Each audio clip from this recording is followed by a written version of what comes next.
Okay, so now that we have all our cutting done, now we're ready to prep our fabric so that we can get to sewing. So this is going to be how to make our half square triangles.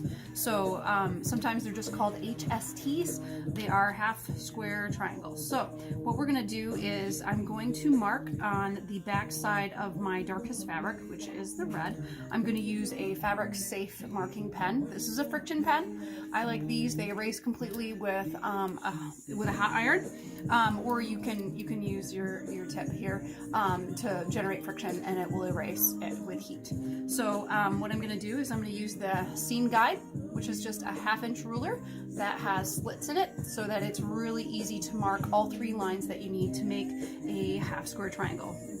So what I'm going to do is I'm just going to put one of the slits on the corner of each of the squares here. I'm going to hold it in place, and then I'm going to draw a line down the center, and then also down the entire side on either side of the ruler, like so.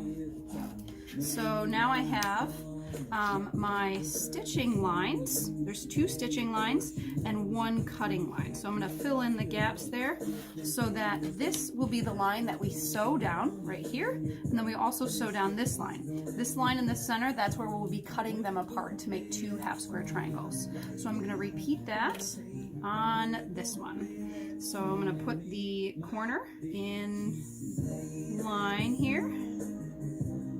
I'm going to hold it in place and mark with the fabric safe marking pen. Don't really want to use an ink pen because you don't want it to possibly show up in your fabric, because that would not look great. Okay, so now I have both of my pieces marked, and now I can pair it up with my other 3 1/8 square. We'll line those up nicely. You can pin this together if you'd like, or if you have a very large work table, you don't necessarily have to pin that. Solids, there's no right or wrong side. You can just use either side. But for prints, there's always a right side and a wrong side. The right side is the side you always want to see, and the wrong side is not the good side. So you always want to put your fabrics right sides together. So this is how we're going to lay those, and then we're going to go to the sewing machine and we're going to stitch down either side of the center diagonal line.